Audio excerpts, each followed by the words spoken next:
I've always said, you can't when it comes to stuff like, and it can you can see it in Green Street. You can't fake it. No. You either know football or you don't know football. You can't, you can't.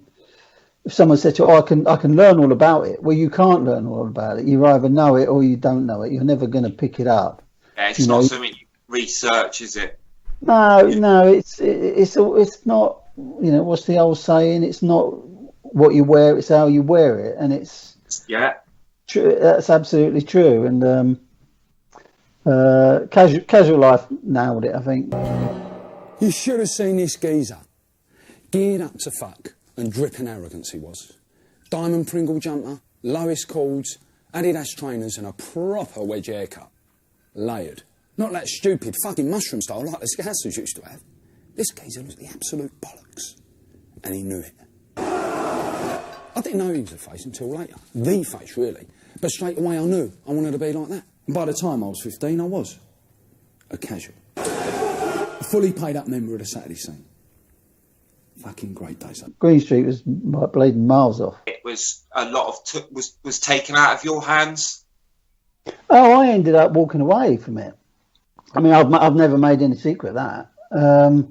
There was lots went on in the background, to do with egos, to do with the director, and in the end, you got where it came. There's a scene in Green Street where they throw a petrol bomb through a pub window, and that scene when that scene there'd been a lot of arguments about that scene between me and the director because I said it didn't work, Right. didn't work as it is, and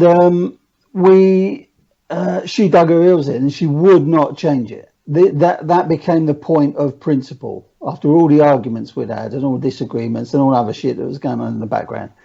And in the end, I said, well, if you're going to film it, just film it. I don't really, I don't want much to do with it. And then on the day, I'd been on set that day, and the two of the actors came up to me and said, can you work with us on this scene because we don't think it works. Because all the dialogue was written for one person, where you've got three people, I think it was 3 or 4 people sitting around the table. Yeah.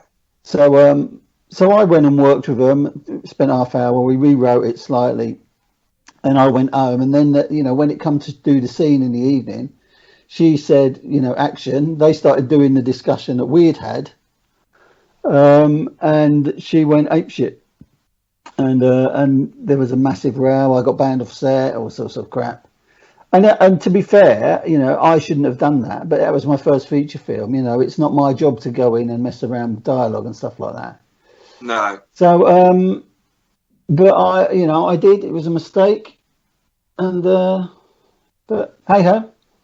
You got, if you learn from it, that's all you can do. Yeah, it was just one of them things, but it just didn't work. And it's my, we made Green Street 15 years ago now.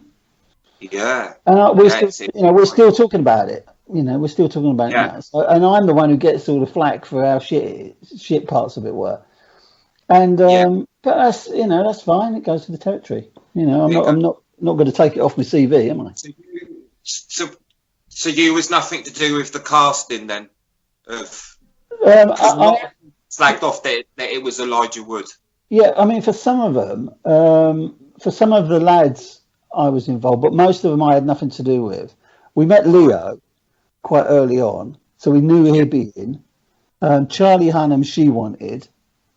Elijah Wood came about. I was walking up Tottenham Court Road, and I got a phone call from America to say, "What do you think about Elijah Wood?"